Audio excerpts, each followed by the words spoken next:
Hey everyone, Ryan here, and I'd just like to be the first to apologize for LegoCon sucking so bad. We're sorry.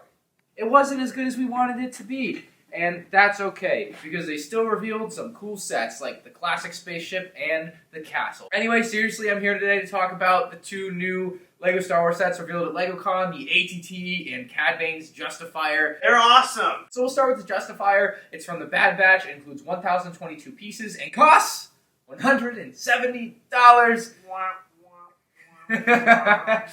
It's expensive, and you probably shouldn't buy it for full price. This is actually a set that was heavily rumored to be $160, which means it was $160, and they already upped the price to $170. If you didn't hear recently, LEGO announced that they're going to be increasing prices, and this has been affected by that. Anyway, the Justifier. It also does have the 5 minifigs, CAD Bane, Toto 360. Amiga!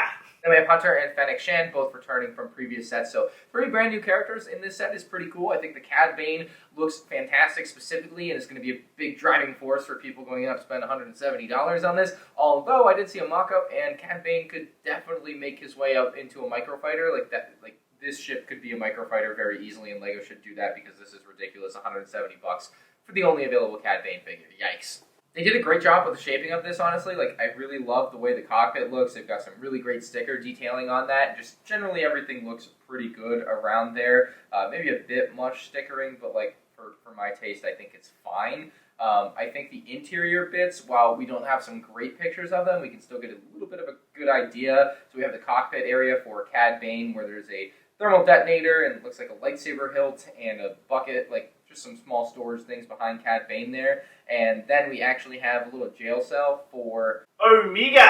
Anyway, that looks like a great part of the interior for the set. I'm actually really happy with the way that turned out. As far as the big hammer, or whatever you want to call it, on the back of the ship, it's great that they've got the rotational function there. I assume you have to physically move it yourself, and then it doesn't have like a really good counterweight design like they've had on some other sets, like the Slave one, where you pick it up and it properly spins the wings. I don't expect to see this here. But it does have landing gear, which is another great thing a lot of people look for on LEGO Star Wars playsets like this, so getting landing gear is definitely a nice addition. And then it looks like there's a small hatch in the back, or panel or something that can drop down, but not exactly sure what that might be for us in this particular set. Maybe just some small storage for what we see down here, which looks like a scarecrow, some blue milk, a green cucumber, and a suitcase which would have held the money that Omega ended up dropping in the show. Or maybe it was Toto 360 that dropped it. I don't remember. I just wanted to hear him say Omega again. Omega!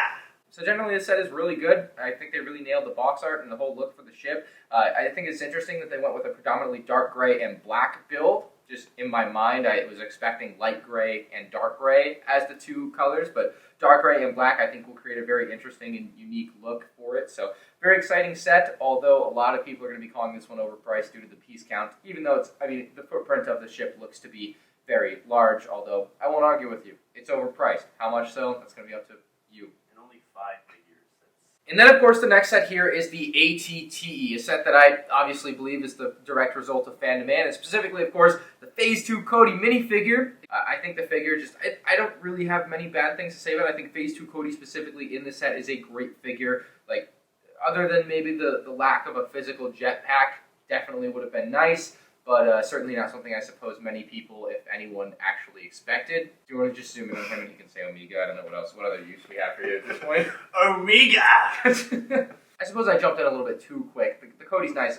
It's going to be $140 for 1,082 pieces, and right back to where I was, we do have a ton of figures in this. So Phase 2 CODY, obviously, but we also get 3 regular 212 troopers, which is awesome. Very exciting to get those figures. One of my qualms with them is they do not make use of the accessory holes. So why do they have the accessory holes? Because I believe the new accessory hole Phase 2 helmet is otherwise the same as the Phase 2 helmets that we have on the 501st Troopers and the 187th Troopers and the 332nd Troopers. So to me, it would just make sense to keep using that helmet mold in cases where you're not like using a helmet accessory like on CODY. So that's something I really dislike about this. I'll talk more in depth about it in a future video. But yeah, 3 212 Troopers on its face is really good. Not necessarily that they have the holes in their head. At least they'll be able to hear well. Anyway, we have the 212th Clone Gunner. Is that a thing?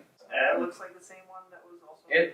Yeah, I didn't know there was like a differentiation. I thought Clone Gunner is Clone Gunner, but It says 212th Clone Gunner, so we'll take it at its face, even though it doesn't seem to have anything unique about it to make it a 212th Clone Gunner.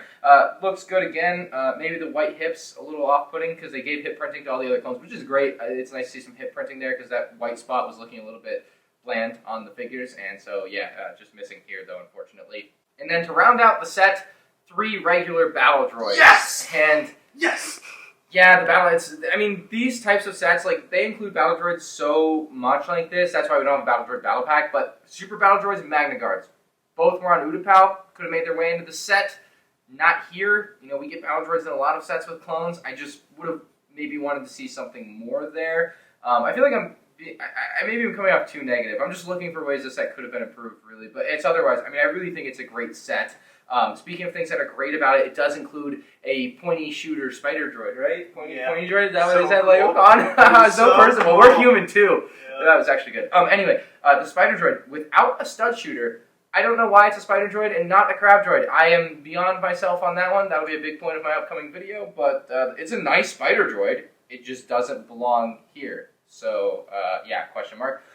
Now, let's talk about the ATTE design, because there's some good things and some weird things that I'm not like, I'll go more in depth in a full review. But one thing I really like is on the cockpit of the ATTE, usually on the sides they'll put stickers. No stickers, it's just an all brick design. It looks really clean. I've been building some ATTEs lately, of course, doing some reviews of the old models, and like the stickers are just like weird and they're hard to get to line up properly, and so going without the stickers I think just is an optimal design. It just looks really clean in the cockpit too. I think it's a very fine looking design. It also does have 6 laser ball cannon turrets. Did you pick that up from LegoCon? They've really made a big point about having 6. Really important. Yeah, 6 laser cannon balls.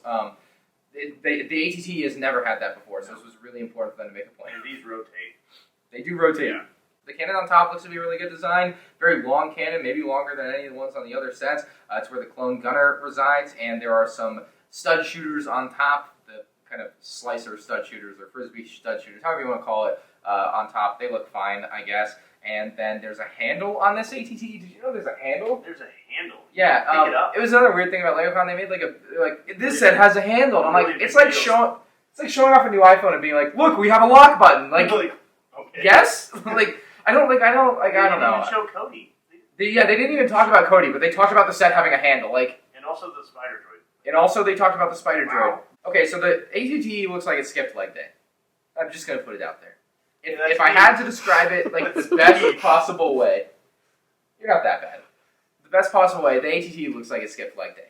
I don't know if it's necessarily inaccurate. I've not taken a good, long, hard look at the source material. It just looks a little bit awkward compared to older ATTE designs. Most unfortunately, though, it doesn't look bigger than the last ATTE, so I don't expect the interior to have too much else going on, although it does look like we can fit quite a few troops in there, so they've actually, at least on the inside, added a little bit more plate space, which is great. It looks like you can fit 5 troops in the regular bay, and there's a couple places for weapons racks, but you could totally fit more minifigs there too, so maybe up to 7 troops inside the back of the thing, and that is incredible. That is something we haven't really had in ATTE, so getting that extra troop storage I think is awesome, especially with that 212th battle pack right around the corner, I'm sure. Right? Yep, it's coming. If they left empty seats, they got to fill them. I promise. I'm not going to put 501st clones in here. It's not going to happen. I won't mix. Another thing I really like about it is I think the best way to describe it is it looks more mechanical, especially in the leg areas. They use pieces with teeth on them, and it just makes it look like a more mechanical walker, and I think that's kind of a cool aspect about it. Then if we look to the back of the ATTE, it kind of drops down the 2 cannons on the back, and it can kind of be a pseudo walkway down. Cody really looks like he's taking his final steps of his life as he's about to fall face first off that. But yeah, I don't think he's going to survive that fall. I don't know. But, it seems like a somewhat, interesting play function for kids, but not something that I'll actually ever use. Overall, it's a very exciting set, one that I'm very hyped to buy. I'll probably buy quite a few of them. I was talking to a lot of you guys at Brickworld Chicago today, and yesterday was awesome. A few people were like, I'm at least buying one. Many people were like, oh yeah, I'm buying 3 or 4 or 5. So this seems like a set that a lot of people are going to go out and get as many as they can. And so be on top of it. There are a lot of fans wanting to buy this. Of course, with that comes scalpers, but I would not blame scalpers for this one being sold out, as it's just going to be popular. So as soon as you see it available for pre-order or available for sale, buy it when you see it if you want it. If you're not going to wait for a sale, of course, so you can pick it up. Michael, any final thoughts? Take us home. Oh, you're not in your spot anymore.